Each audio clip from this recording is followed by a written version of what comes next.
All right, I'm Ruthie Bowles, and I'm the creator of the Content Coffee Break community. We have freelance writers, aspiring freelance writers, and small business owners who all want to learn how to create content better and why it's important to their business strategy. Today, we are going to go over how to find high quality freelance writing clients. And basically, what I think it boils down to is just you knowing what to look for.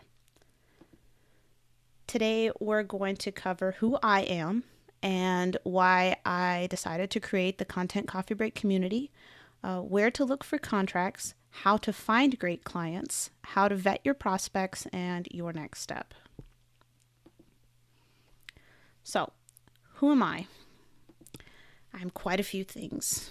I'm a mom, wife, veteran, writer, dreamer, and I am a full-time freelance content strategist and marketer. Some of those may resonate with you, and they all factor into my decision to be a freelance content creator. So make sure that you make that your own evaluation as to your reasons for doing this. Why did I decide to call it the Content Coffee Break? Well, I know that we're all busy, and my goal is to create content that takes 15 minutes or less for you to digest. So like this video is probably going to be about 15 minutes, and my aim is to make sure that none of my content ever takes you longer than that to go over unless you hit replay. I wanted to create a place that was free from distractions for all of us, which is why I didn't just make another Facebook group. My community exists on the Mighty Networks platform, and I think it's kind of got a big thing going for it, which is intent. When you come to the Content Coffee Break community, your intent is to take away something for your business, whether you're a freelance writer and you want to learn how to get better paying clients, or you're a small business and you have to wear many hats and you have to manage your own content marketing strategy. You're coming to the Content Coffee Break to, get some actionable piece of information. I got a lot of questions about it, and so I decided that it was great. It was a great opportunity for me to share how I built my freelance writing business to a full-time income in 6 months. Notice I said full-time income because I do not work full-time. I do not work 40 hours a week. And that's the goal, isn't it? So jumping right in, where you can find contracts, free job platforms. That's one big one. So the first one I like to go into is Upwork, because that's the one where I've found the most success, and it's the one that I've got the most experience with.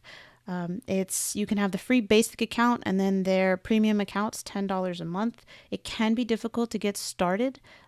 It seems at first that the only thing that's on the platform are, clients looking to pay the lowest rates possible, but I promise that is not the case.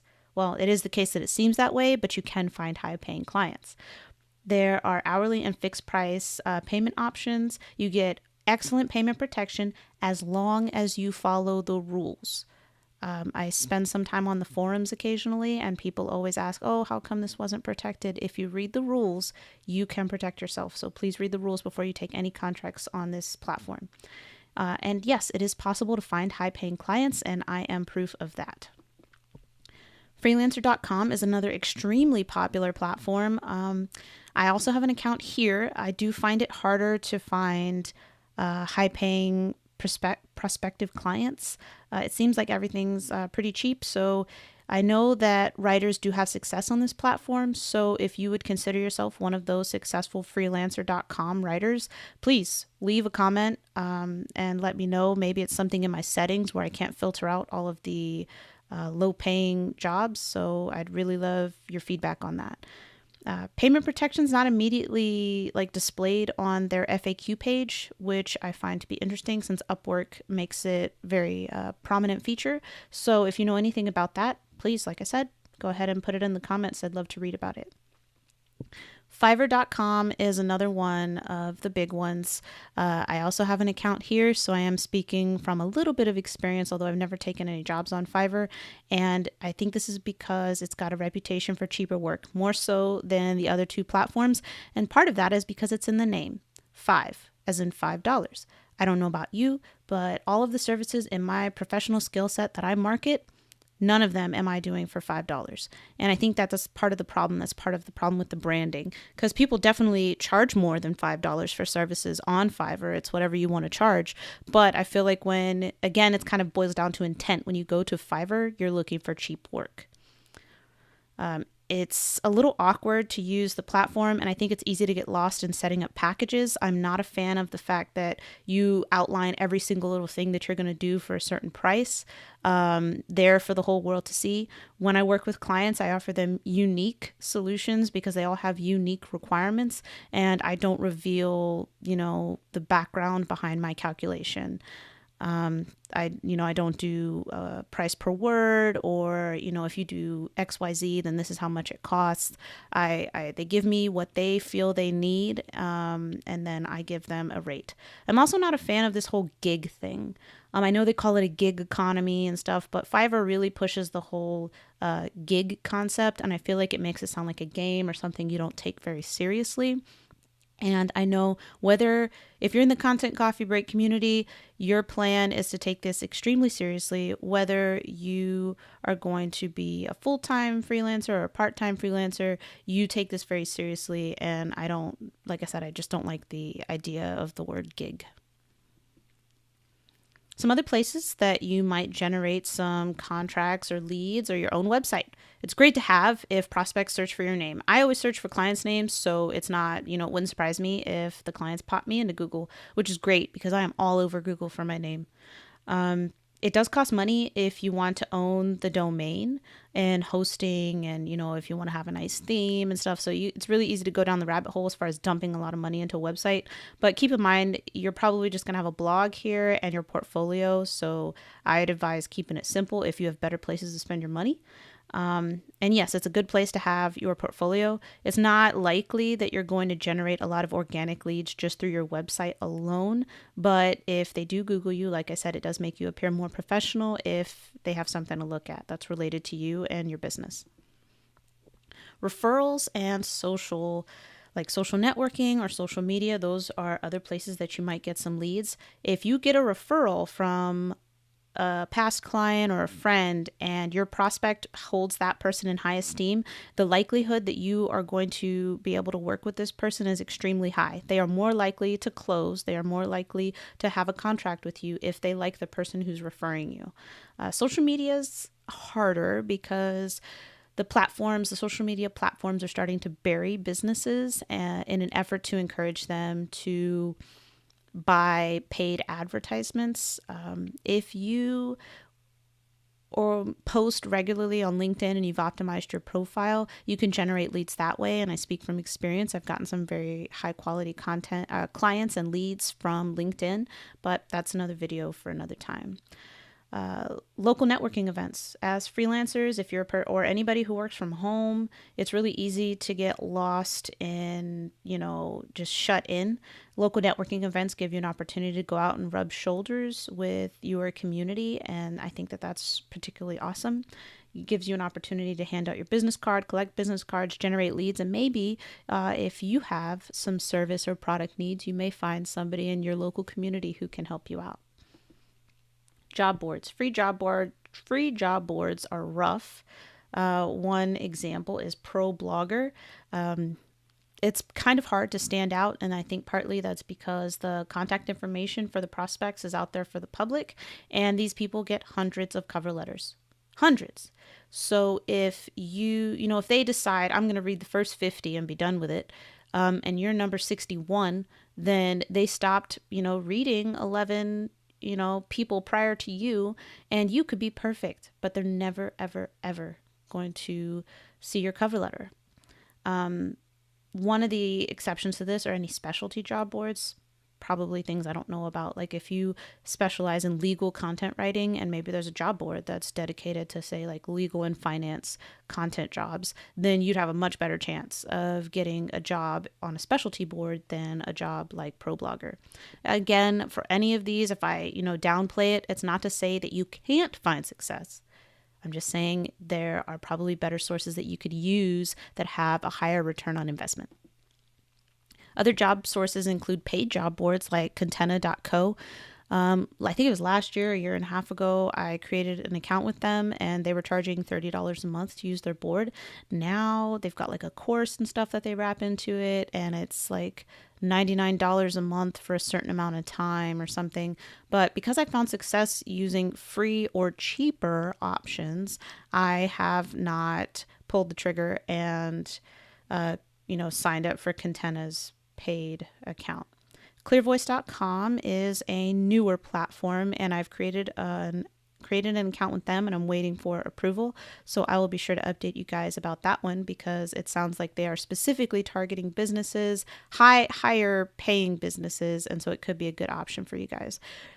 Any sort of print potentially could be paid work, but because we focus primarily on online content and content creation and content marketing, I'm not going to go into print stuff.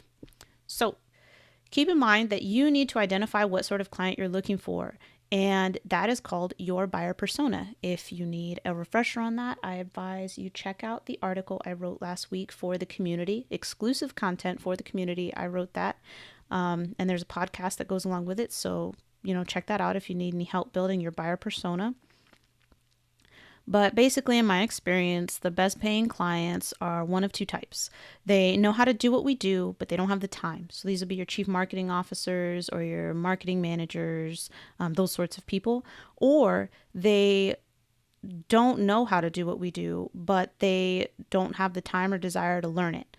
But because they're also professionals, they respect what we do, and so we don't have to justify ourselves to them. In both cases, like I said, you don't have to convince them of your value, and that's huge. If you start to explain what you do and people are blown away and they're just like, oh my goodness, that's why so many businesses have blogs, where have I been? Then that's a different response than someone who grudgingly feels like they have to do content marketing. Those will be the people that always try to cut corners and, are quizzing you about why you're spending time on certain tasks or why you charge them for something. So those are clients you definitely want to avoid. Now this is your chance to vet your prospects, and this is probably still you not actually having communicated with them. Maybe they sent you an invitation, maybe you found their job posting, but you probably still haven't communicated with them at this point. And this step is critical, because you don't want to get engaged with somebody and find out that they want to pay 75% less than what you normally earn for this sort of work. So, what to look for? You want somebody to have a fairly detailed job description. They give their website, they seem really passionate or very professional about their project, which indicates that they're motivated to fill the need. And they have great reviews, depending on if you find them on a job board. You want someone who has great detailed reviews, and if you're not someone who leaves detailed reviews as a freelancer, I advise that you change that. Now, these are your red flags, and these, I'm sure that you've probably seen these before. They say things like, it should only take a few hours. My response to that is, okay, cool, then you do it. You can't tell me how long a job is supposed to take. Should it take 20 hours? No, if it's supposed to take 5, but I should be the one who makes that assessment, and then you as the client decides whether or not that's acceptable to you. Another one is, this will be an easy job for you. Again, keep in mind that just because something's easy for you, that's easy because of your skill set, your knowledge, your experience, which means it's not easy for someone else. So don't let this line make you think that you need to charge less for a particular job.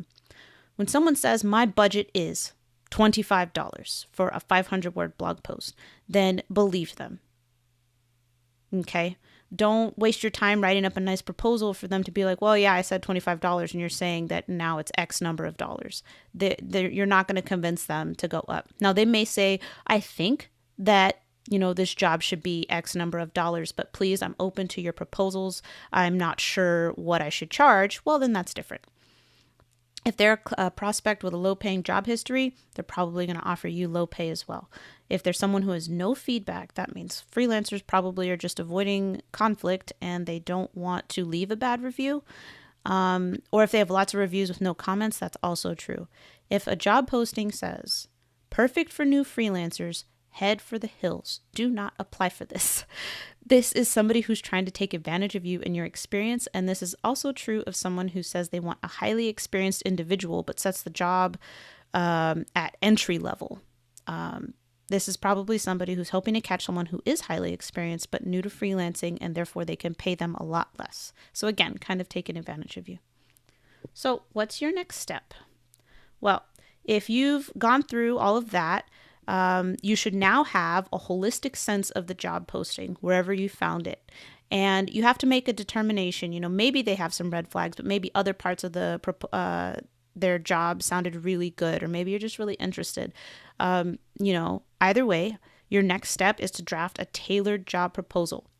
Now, if you have trouble, if you know that your proposals are not where they should be, or if you are using a copy-paste proposal or cover letter, caveat, stop that immediately. But if you know that your job proposals are not where they should be, then this is your next step for your business development. If you do have trouble with this, if you become a bronze ambassador in the Content Coffee Break community, that just means referring 2 members into the community who join. You will receive my fillable proposal template workbook. I've outlined every single strategy that I use, and I give you places to fill it in. And then, if you have that, then that would actually turn this next step into a breeze. So that is, a very high overview of my top recommendations and things to look out for as far as finding high quality writing clients. If you have any questions or comments, please feel free to post them in the comments. I love reading, I love interacting with you guys, and it means a lot to me that you take the time to respond. It gives me a great feedback, and it helps me, create the content for our community. Until next time.